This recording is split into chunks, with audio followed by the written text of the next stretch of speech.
Asrofil anbiya'i wal mursalin wa ala alihi washabihi ajma'in. Amma ba'du. Selalu saja kita memuji Sang Pencipta kita, Allah Subhanahu wa taala, yang telah memberikan kita nikmat dan karunia-Nya, yang kemudian Ia pula lah yang memerintahkan kita untuk menikmati dan senantiasa bersyukurnya. Kelak Ia tambahkan lagi nikmat-nikmat tersebut. Tak lupa kita junjungkan salawat serta salam kepada Nabi besar kita, Nabi Muhammad sallallahu alaihi wasallam, yang telah membawa kita daripada zaman kebodohan, zaman jahiliyah, menuju zaman yang terang benderang, yakni agama Islam. Tak lupa juga telah kita nantikan syafaatnya di yaumil kiamah nanti. Amin amin Allahumma amin.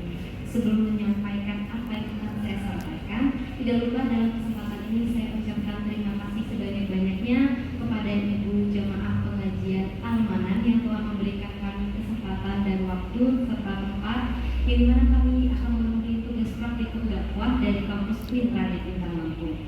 Nah, seperti yang saya katakan tadi Bu, di sini saya akan menyampaikan sedikit materi mengenai tentang pentingnya berdoa. Memang ya Bu, kalau kita dengar kata doa ini kesannya sepele. Kenapa sih sepele? Karena kita bisa lakuin di mana aja dan kapanpun ya Bu ya. Jadi kesannya sepele, tapi jangan salah Bu, kadang justru yang sepele ini yang sering kita remehkan, inilah yang paling penting. Nah, dalam kehidupan sehari-hari, Masyiral muslimin rahimakumullah yang dirahmati Allah. Siapa sih manusia yang ada di dunia ini, yang ada di muka bumi ini, yang tidak pernah terkena masalah? Pasti semua pernah ya Bu ya. Semua kita pernah diberikan ujian, diberikan cobaan sama Allah. Cuma satu kunci yang paling utama, tapi sering dilupakan seorang mukmin, apa itu? Ialah doa. Kenapa sih doa ini sangat penting bagi kita? Karena doa ini merupakan suatu bentuk ungkapan kasih sayang kita kepada Allah, bahwa kita ini mengakui bahwa kita itu lemah. Kita bisa meminta bimbingan, memohon rahmat, serta memohon ampunan kepadanya. Nah, karena kita semua punya salah, punya cobaan, punya masalah, dan yang paling utama adalah berdoa. Makanya Allah bilang dalam Quran surah Al-Baqarah ayat 186 yang berbunyi, Auzubillahiminasyaitonirrajim, Bismillahirrahmanirrahim, wa iza sa'alaka ibadi anni qarib ujibu da'watad da'i iza dan anni falyastajibul li la'allahum yasjudun, yang artinya, dan apabila kepadamu bertanya Muhammad, dan apabila hamba-hambaku bertanya kepadamu Muhammad tentang aku, maka sesungguhnya aku dekat.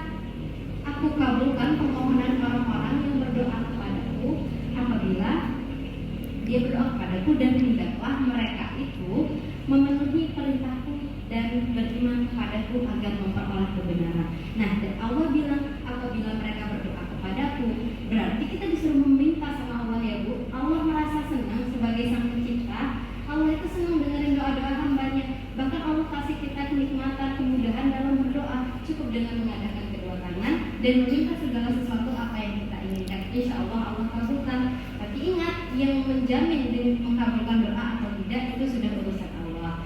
Karena tugas doa adalah meminta, bukan memaksa. Jadi kita sebagai makhluk ciptaan Allah, kita hanya sekedar meminta. Kalau tidak diberi, ya sudah, tidak apa-apa. Mungkin ada hal lebih bagus lainnya. Bahkan dalam cerita di berbagai Islam Bu, Allah itu jawab doa kita dalam 3 cara. Yang pertama, Allah jawab ya, aku kabulkan, dan diberikan apa yang kita minta. Nah, yang kedua, Allah jawab ya, tapi aku tunda dulu pemberiannya. Nanti sampai merasa si fulan ini mampu, sampai merasa bahwa oh, kita ini sudah mampu diberikan hal tersebut. Dan yang ketiga, Allah jawab tidak, dan diberikan dengan yang lebih baik. Misalnya kita minta uang 2 juta ya Allah, tapi Allah kasih 5 juta, berarti itu kan yang lebih baik lagi ya buat kita. Nah, saking senangnya Allah dengerin hambanya yang berdoa, dengerin hambanya yang memohon sama dia, Allah itu kabulkan doa-doa kita. Apalagi kalau kita tambah di sepertiga malam sholat ya Bu, sholat tahajud, kita sholat dengan penuh kesyukuran, kemudian kita meminta sama Allah, insya Allah Allah kabulkan kalau sesuai dengan apa yang dikehendaki Allah. Seperti yang kita yang disampaikan tadi, 3 cara Allah jawab tersebut. Nah, masih ingat kisah para nabi Bu? Ingat? Kalau nggak ingat nggak apa-apa, nanti kita bahas pelan-pelan. Nah, bahkan para nabi ini yang dimana orang-orang pilihan dari Allah, orang-orang bertakwa, orang-orang beriman, beramal soleh pun ikut diuji oleh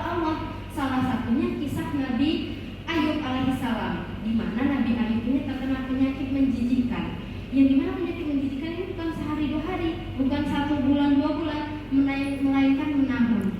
Bahkan Allah sebutkan dalam Quran surah Anbiya ayat 83 yang berbunyi A'udzubillahi minasyaitonirrajim. Bismillahirrahmanirrahim.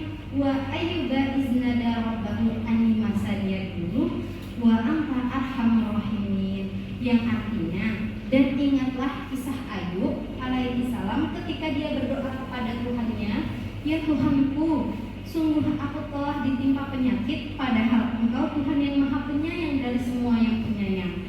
Nah, kemudian Allah langsung jawab doa Nabi Ayub ini dalam Quran Anbiya ayat selanjutnya yang berbunyi A'udzubillahi minasyaitonirrajim. Bismillahirrahmanirrahim. Fastajabna lahu fakasabna ma bihi min durri wa atainahu ahlahu mislahum ma'ahum rahmatan min indina wa zikra lil abidin. Yang artinya, maka kami kabulkan doanya, lalu kami lenyapkan penyakitnya dan kami kembalikan keluarganya kepadanya, dan kami jadikan dan kami lipat gandakan jumlah mereka sebagai suatu rahmat dari kami dan untuk menjadi pengingat bagi semua yang menyembah kami. Nah, berarti Allah bilang dan menjadi pengingat bagi semua yang menyembah kami. Berarti bukan Allah kasih ke Nabi Ayub doang, tapi Allah kasih ke kita semua, asal kita meminta dengan tulus dan ikhlas kepada Allah dengan ucapan syukur dan segala sesuatu yang dipanjatkan yang berupa kita sebut doa. Nah, selanjutnya tuh ada kisah dari Nabi Zakaria, Bu. Nah, gimana kisah Nabi Zakaria ini yang kalau di pikiran kita sekarang tuh udah gak mungkin, udah gak bisa. Nah, Nabi Zakaria ini punya cerita. Beliau ini sudah faktor usia dan istrinya dalam keadaan mandul, yang dimana beliau ini belum punya keturunan. Tapi karena hal tersebut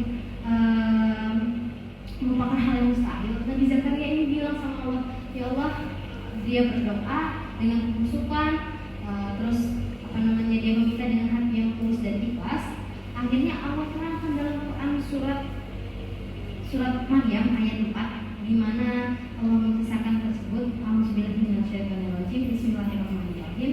Qala rabbi inni wa hanal azmu minni wasta'ala rasul saibau wa lam akun bidu'aika rabbi syai'an. Yang artinya, dia Zakaria berkata, ya Tuhanku, sungguh tulangku telah lemah dan kepalaku telah dipenuhi uban, dan aku belum pernah kecewa dalam berdoa kepadamu ya Tuhanku. Terus Allah langsung jawab doa tersebut dalam Quran surat Maryam juga di surah selanjutnya. Ya Zakaria, inna nubasyiruka billahi ismuhu yahiyalam naj'al lahu liqabul samiyah. Yang artinya Allah berfirman, wahai Zakaria, kami memberi kabar baik kepadamu, memberi kabar gembira kepadamu bahwa dengan seorang anak laki-laki yang bernama Yahya, yang kami belum pernah memberikan nama tersebut seperti sebelumnya. Dari cerita Nabi Zakaria ini yang gak mungkin, yang dimana beliau sudah faktor usia, istrinya keadaan mandul, dan dia kemudian diberikan seorang keturunan yang bernama Nabi Yahya. Kenapa? Karena dia berdoa dengan tulus dan ikhlas dan hatinya, kemudian Allah kabulkan doa-doa tersebut. Jadi ada yang gak mungkin ya, kalau Allah sudah menghendaki. Bahkan Nabi Zakaria yang udah kalau di mana-mana semua udah gak mungkin lah punya keturunan lagi karena sudah tua dan keadaan kondisi yang mandul. Tapi Allah kasih dia, Allah berikan, Allah ijabah doa-doanya tersebut. Nah, dari kisah para Nabi Allah tadi, kita harus yakin bahwasannya terkadang doa melakukan berbagai macam keajaiban. Tinggal bagaimana cara kita berdoa, haruslah keluar dari hati yang ikhlas dan tulus dan penuh adab dalam menghadap Allah Subhanahu wa taala. Sisipkanlah dalam doa-doa kita dengan penuh pengharapan kepada Allah Subhanahu wa taala dan yakin bahwasanya Allah Maha mengabulkan segala doa. Bahkan Nabi Muhammad SAW pun itu bersabda, berdoalah kalian kepada Allah dalam keadaan yakin bahwasanya Allah akan mengabulkan doa-doa kalian, daripada hadis riwayat At-Tirmidzi. Bahkan Imam Syafi'i radhiyallahu anhu berkata, janganlah engkau mengejek doa dan janganlah engkau meremehkan doa. Kau tidak tahu apa yang bisa dilakukan doa. Nah, kalau diibaratkan dengan kalimat doa ini ibaratkan anak panah yang dilepaskan di tengah hutan dalam keadaan malam. Suatu saat anak panah tersebut akan mengenai, tapi perlu proses. Jadi pelan-pelan berdoa tersebut. Atau seperti kita mengayuh sepeda, pelan-pelan pasti sampai. Kalau orang lain yang belum sampai,